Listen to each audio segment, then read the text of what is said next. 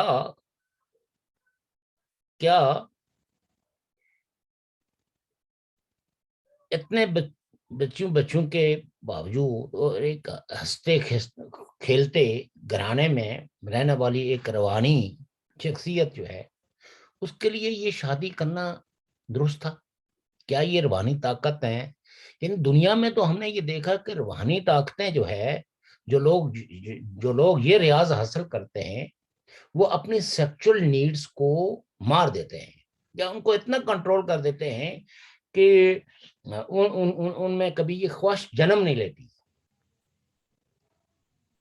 تو یہ کتنی ایک روحانی طاقت ہوئی ہوگی. روحانی طاقت تو ہمیں یہ لگا کہ عمران خان میں ان سے زیادہ روحانی طاقت ہے کہ جو 5 بچوں کی ماں کو بیاہ کے اپنے گھر لے گیا, اپنے گھر کو آباد کر دیا.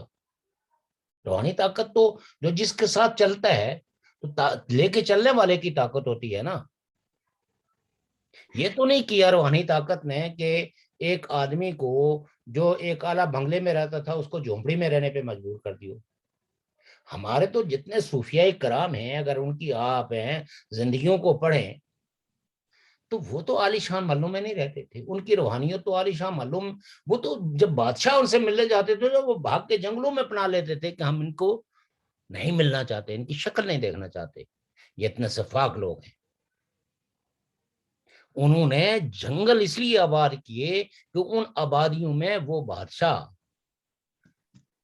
اس کا بھی ان کے آستانوں کا فائدہ اٹھانے کے لیے غریب پبلک پہ روب جھاڑتے تھے. تو ان صوفیاء نے تو وہ بستیاں چھوڑ دی, جا کے کہیں جنگل میں منگل بنا دیا.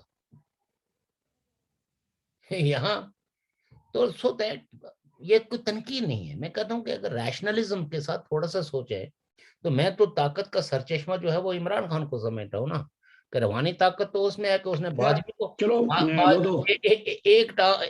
ایک اس سے آئی ایس آئی کے چیف کو باندھا ہوا ہے اور دوسری سے آرمی چیف کو, جن کی ہسٹری یہ ہے کہ سارے وزرائے اعظموں کو ذلیل اور رسوا کیا, اقتدار سے بے دخل کیا. اس نے ان سارے لوگوں کو مجبور کر دیا اپنی روحانی طاقت سے کہ وہ 5 لاکھ فوج اس کے حق میں لے کے کھڑے ہو گئے اور ان کو ووٹ استعمال کیا. تو طاقت اگر آپ نے روحانی طاقت دیکھنی ہے تو اس طرح دیکھیں نا, اس طرح کیوں دیکھیں؟ کیونکہ ہم نے تو دنیا کی کسی بھی روحانی شخصیت کو وقت کے حکمرانوں کے پیچھے بھاگتے ہوئے نہیں دیکھا, امیر لوگوں کے پیچھے بھاگتے ہوئے نہیں دیکھا, بلکہ امیر تو جا کے ان کے آستانوں پہ کفارہ ادا کرنے کے لیے نظر و نیاز پیش کرتے تھے اور اس کو وہ ریجیکٹ کر دیتے تھے. اپنے آستانوں پہ تو انہوں نے کبھی مذہب کو نفرت کے لیے استعمال نہیں کیا, بلکہ ہمیشہ پیار اور محبت سکھاتے تھے.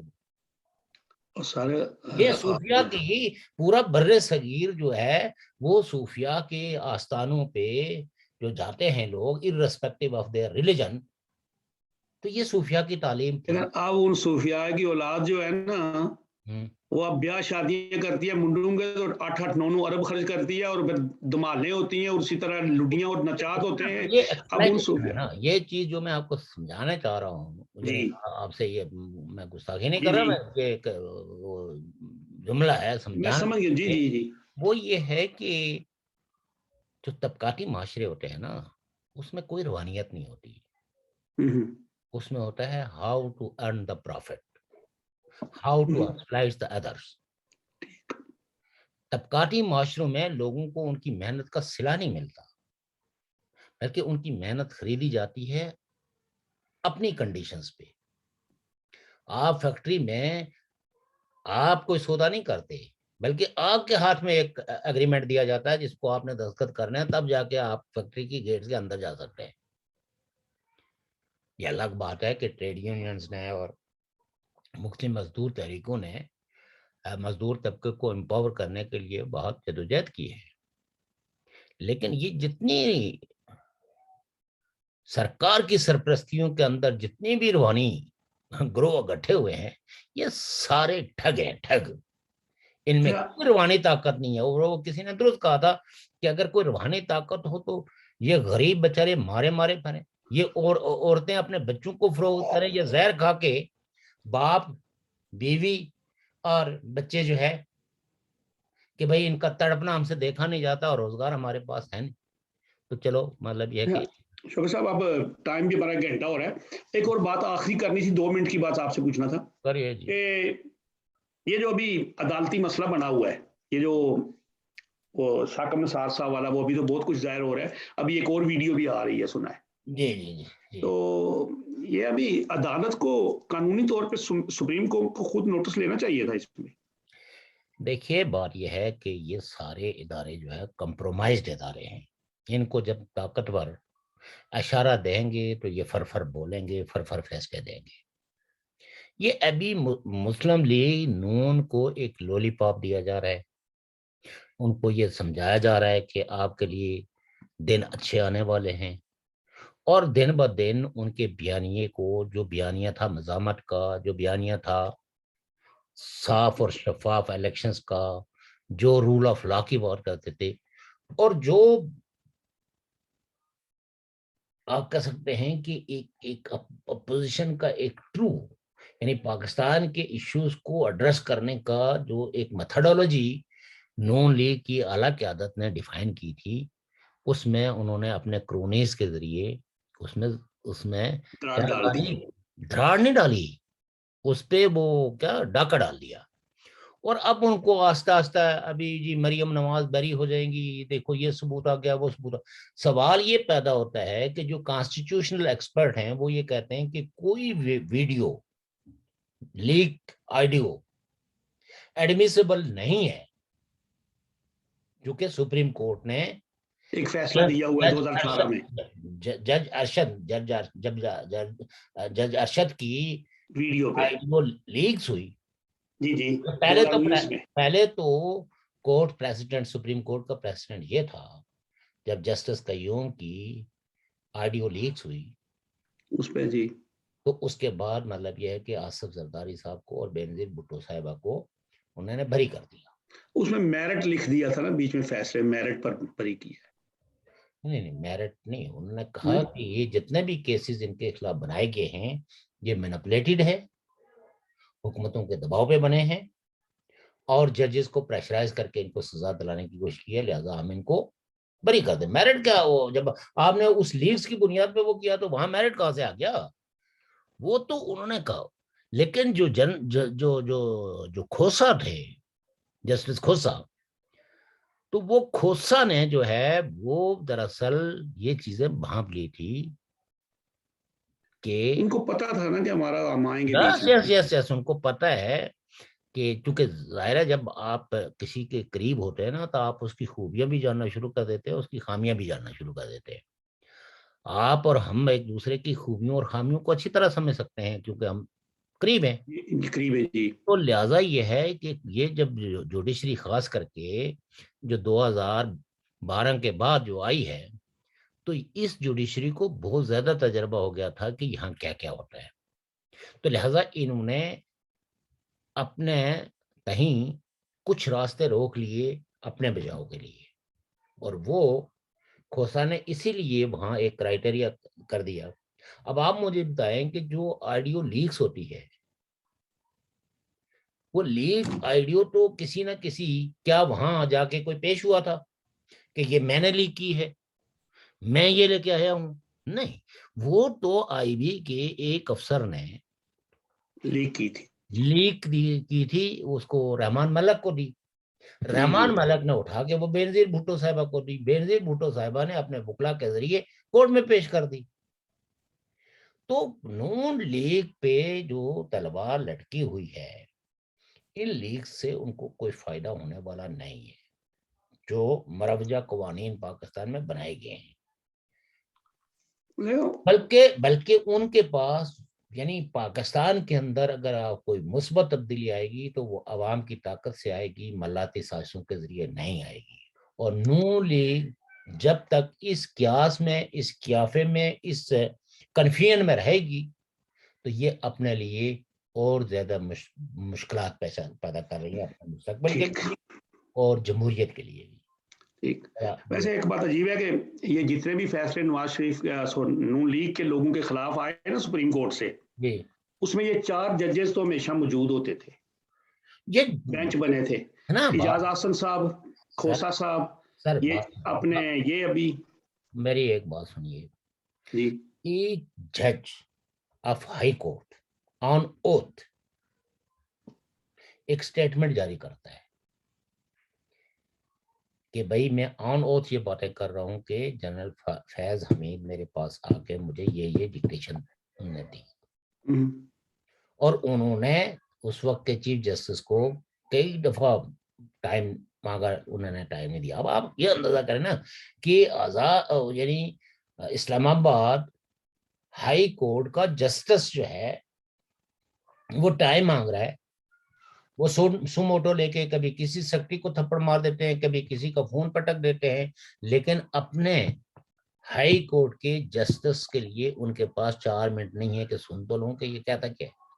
اور الٹیمیٹلی جس وقت انہوں نے تنگ آ کے تو وہ ساری باتیں ایکسپوز کر دی, تو ان کو معطل کر دیا. ہونا تو یہ چاہیے تھا کہ سو موٹو لے کے تو ان تمام فریقین کو جن کے بارے میں, اور ان کو بھی نوٹس جاری کرتے کہ آپ ایویڈنس پیش کریں, اور اگر وہ ایویڈنس پیش کرنے میں ناکام رہتے ان کے خلاف فیصلہ دے دیتے. لیکن انہوں نے کوئی سو موٹو نہیں لیا, بلکہ الٹا اس جج کو سچ کہنے کے جرم میں نکال دیا, برخاست کر دیا, اور اب اس کو جو ہے نا وہ آج مل گیا لائسنس ان کو دوبارہ, لائسنس بحال کرانے کی. یعنی یہ اتنا بڑا یہ ایگزامپل ہے. اس کے بعد آپ یہ دیکھیے کہ جو جسٹس قاضی فائز عیسیٰ ہے, انہوں نے اسلام آباد وہ کیا وہ دھرنا جو تھا اسلام آباد سے پہلے فیض آباد دھرنا, فیض آباد دھرنے کے لیے ایک ایکسکلوسیو رپورٹ درج کی. ریکمنڈیشن انہوں نے کوئی پروٹیسٹرز کے لیے نہیں دی, انہوں نے کہا کہ جو ادارے ان لوگوں کو استعمال کرتے ہیں, ان میں پیسے بانٹتے ہیں, اور یہ میری فائنڈنگ میں ہے, ان کو تحقیق کی جائے اور ان کو قرار واقع, بجائے اس کے کہ اس کی تحقیقات ہوتی اس رپورٹ کی روشنی میں. آپ یہ دیکھیں کہ گزشتہ 3 سال سے جسٹس قاضی فائز عیسیٰ جو ہے وہ انہوں نے عبرت کا نشان بنایا ہوا ہے کہ تاکہ کوئی اور جج ایسی جرات نہ کر سکے. تو یہاں کس کی کن عدالتوں پہ, ہاں کل اگر جنرل باجوہ جو ہے وہ فون کر دے, یہ جو اس وقت موجودہ وہ جو اس دن داعش پہ مکے مار مار کے باتیں کر رہے تھے آزاد عدلیہ کی, مجھے تو اب ان کے نام بھی یاد نہیں میں رکھتا. کون چیف جسٹس صاحب؟ گلزار صاحب. ہاں گلزار ہے, گلزار. تو مطلب یہ ہے کہ جس دن ان کو جنرل باجوہ فون کر کے کہے گا نا کہ اب جیسے ان کے خلاف فیصلے دیے تھے اسی طرح ان کے حق میں دو, تو آپ دیکھیے گا وہ بلیک لا ڈکشنری اور وہ سب کچھ ختم ہو جائے گا. وہ اقامے کے جو, اب آپ مجھے یہ بتائیں کہ ایک شخص جو ہے جس کو آپ نے پاناما پہ پکڑا, پاناما کی تحقیق کرتے کرتے آپ نے اس کو ٹیکس ایڈویژن پہ, مطلب یہ کہ وہ ٹیکس کی ہوئی یا نہیں ہوئی یہ تو آپ کا ڈپارٹمنٹ ہی نہیں تھا, لیکن آپ نے چونکہ ایک آدمی کو جو اس ملک کا الیکٹڈ پرائم منسٹر تھا اس کو ٹارگٹ کیا تھا, اس کو سزا دینی تھی اور سزا دے دی. کیا کر لیا جو ہے نا مسلم لیگ نے, وہ تو سارے کبھی وہ جو لوگ ہیں وہ رات کے اندھیرے میں پاؤں پکڑتے رہتے ہیں جو ہے نا وہ فوجی جنرلوں کے. چلو ایک لیڈر ہے ان میں جو بیچاری جرات سے بات کرتی ہے، یا اس کے ساتھ 4-5 ہیں شاید خاقان عباسی اور دوسرے تیسرے، ادروائز وہ کہاں گے لیکن میں جو اسمبلی کے فلور پہ خواجہ آصف جو ہے وہ ان جنرلوں کو کہتے تھے کہ ان کی اوقات یہ ہے کہ یہ سویلینز کو کیا سمجھتے. آج کل ان کے کوئی سانس بھی لیتے ہیں، وہ لگتا یہ ہے کہ وہ تو اس دنیا میں پائے نہیں جاتے. تو سو دیٹ یہ چیزیں سمجھنے کی ہیں. یہ لوگ چونکہ ان کے طبقاتی مفادات بہت وسیع ہیں اور یہ ان طبقاتی مفادات کو قربان کرنے کے لیے تیار نہیں ہے. تاریخ میں کچھ لوگ ہوتے ہیں، چنیدہ لوگ ہوتے ہیں جو اپنے آپ کو مینٹلی ڈی کلاس کر کے تو پھر ایک سوسائٹی کے خلاف ایک طبقے کے خلاف بغاوت کرتے ہیں جو پریویلیج کلاس ہوتی ہے، اور پھر رول آف لا کے لیے قربانیاں دیتے ہیں. وہ ابھی شاید انتظار کریں، شاید کوئی انسان پیدا ہو جائے، میں بھی ایک دن ایسا ہے کہ مریم نواز یہ سب چیزیں لیڈ کرے اس کو. چلو تو وقت کافی ہو گیا ہے. محترم ناظرین سامعین، میں آپ سب کا شکریہ ادا کرتا ہوں اور ہمیں سبسکرائب کریں، لائک کریں، شیئر کریں، شوکت صاحب کی باتیں سنیں. کل انشاءاللہ پھر حاضر ہوں گے انشاءاللہ، اور پھر آپ کو مزید باتیں کریں گے. اللہ حافظ، اللہ نگہباں.